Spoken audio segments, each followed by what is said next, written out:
Peace and greetings. Divine Zill here, once again, out in nature with crystals. Let's get a close-up, let y'all know what the heck happened. Oh my goodness, I'm back. Sorry, I mean, real life happens. Like, y'all think I would just stop uploading videos for no reason? You know what I mean? Once I'm at the height, once I'm at the peak of van life, still with my Alaskan plates, you know, still living in my van. You know, I've been really disappointed with some people. A lot of people thinking I don't live in my van anymore. You know, a lot of people thinking I don't live in my van anymore. But this isn't that video. Alright? It's not that video. So let's get back out in nature. You know. Just had to clear that up real quick before we get into the real goody goody. Alright, hold on. This is a stressful story. I need to smoke real quick. Alright, so here we are, out in nature. Here's the scenery, just in case you care. So, Blair Witch Survival Project. Let's just get 100% back into it. Obviously, I did not have my crystals. Just out here in nature. This is my home. So I just have my crystals laying out. I know y'all have seen Organite. This is a really big piece of Organite that I made. It has quite a bunch of crystals in it. It's a charging plate, really. Put anything you want on here. So Blair Witch Survival Project, very paranormal. Yeah, extremely dangerous. I had to do quite a few dangerous things. I honestly could only capture so much. The fact that I uploaded any videos means that I survived, but I could only have uploaded to a certain point. So starting from the beginning, how I got lost was, we have this off-grid property. It's pretty out there. We don't really have property lines up there that are really well, and I was just on my way in between properties, and I just took a wrong route, you know, and everything looks the same. Not only did I not have service, you know, I know probably people are thinking like, why didn't I call for help? But I didn't have service, and I was up there for a 2-week stint, you know, 2-week stay up. Not only that, but like my coworkers, anyone had already, you know, they left out of town for that period of time. That's why I was really up. So I ended up getting lost. I didn't want to freak anyone out, even if I did have service. You know, I could kind of get through it on my own terms. So the journey just began. You know, I looked at it as, well, you know, if I'm dumb enough to get lost, I better be smart enough to get found, you know? So what I had on me was what I had on me. You know, I had my solar battery, my flat panel, solar panel, which was super lightweight and super easy to harness to my backpack. And I had some basic food, some cereal, and maybe some other stuff, and I had a good amount of water to really spread whatever period I needed. But I did run out of water, which led me to stealing someone's water from their big water tank. You know, I was hoping it was, you know, clean water, but that was really the only way I could get water. Most of the waterways here are dried up by now in the summer. So I had basic amounts of food, limited water, and I had to just scavenge, you know, different off-grid properties, water tanks, which is incredibly stupid and incredibly dangerous. I had a power source to charge my phone, basically, and just record. I had my solar lights, and I had a pistol, my throwing knives, 3 throwing knives, no sleeping bag, no tent, no hammock, you know, no blankets, the pillows. So it was like, you know, I had the stuff to live, but I didn't have the stuff for comfort. I did have a jacket, a North Face fleece, and I had a change of pants, I think like sweatpants, a change of pants. So like basically everything that I could compact into a backpack, but not have a tent, sleeping bag, pillows, covers. That's just what I had, you know. So it was very challenging every night.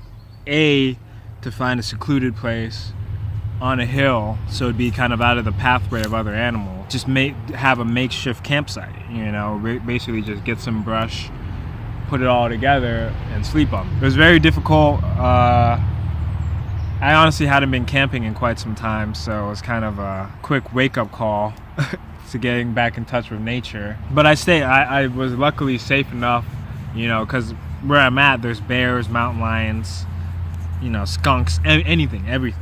You know, so I really didn't want to just be completely out in the open, that I would have my life at stake. But I had to do the best I can. I honestly lost track after day number 8 how long I was out. Getting back to the whole Blair Witch issue, you know, why I was calling it that is because I'm in Oregon, so there's a lot of, I mean, just in general in Oregon, there's a lot of alternative lifestyle type of stuff, especially the occult pagan history in this area. And you know, I had no idea where I was at, but just a lot of weird stuff was happening.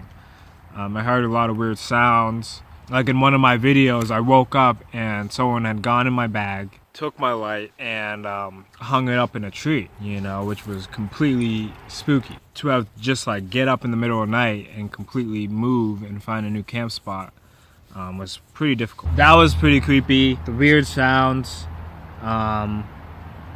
being in pitch darkness, you know, still traveling, walking through tons of brush, you know, no machete. I just got 2 machetes recently, by the way. I gotta do a whole new weapons and protection update. But yeah, it was a trip. There was one point in time I started seeing a lot of occult symbolism just like in trees, and I knew I was in a weird area, you know, but I was already just super lost, you know. So on one of the final days, I actually was approached by a group of individuals. I'm pretty sure it was like 4 Caucasian individuals, 2 women and 2 men. It might have been 3 men, I'm not sure, but it was definitely like 50-50 with the sexes. And they approached me really calmly, you know. One of the men did have a gun. So they forced me, well, I don't know. They kind of just like made me come with them for a little bit. And for a little bit, I mean, I was with these people on their off-grid property for about 3 days. I also shaved too.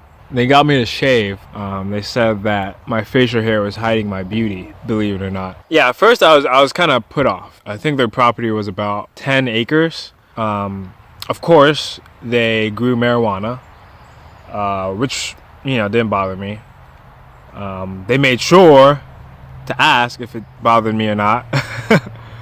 So I said no. But they were very experienced in their cult, I must say. They weren't your typical run-of-the-mill hippies. The only reason they had the gun because they really didn't know who the heck they were approaching. But they said that they heard and sensed me, but they heard me about a day ago. But they waited until like I was kind of in a pretty slow moment.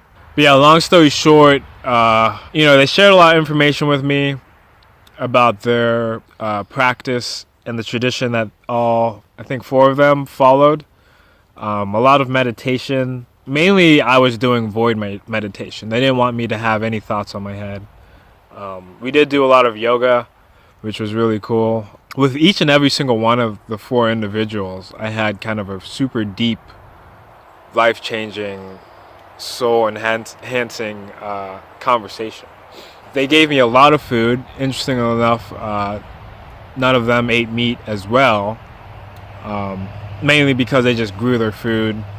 Yeah, so I ate a lot of food, got my water situation on point, and they had service, so I realized I was actually 12 or 13 miles away from where I was supposed to be.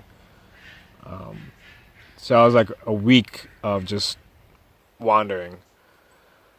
But yeah, I'll probably go into it more in depth later, but that basically was the end of that. I could only film so much because my battery died, and then I was in a lot of shaded places, so I couldn't charge my phone and get more footage. I wasn't allowed to record even. They took my phone. They just allowed me to like charge it. But yeah, that in summary is the Blair Witch Survival Project. Conclusion. I'm always thinking of you guys. You know, I know my life might seem a little bizarre and kooky, and might not make too much sense, but I'm here to just give you footage when I can. If it's daily, I do it. If I get lost, I do it. I gotta show you a lot of the off-grid property, how we're living up there and stuff, you know, the generators and all that. But yeah, in general, stay peaceful, stay positive, stay productive, stay progressive, and stay proactive. And I promise you, not only will you survive any challenge, any situation, doesn't matter how far away you are from home, you always be blessed. Divine Zeal, signing out in nature, somewhere in Oregon. I don't even know where I'm at on this planet. Peace. Toss of rain and flowers, gems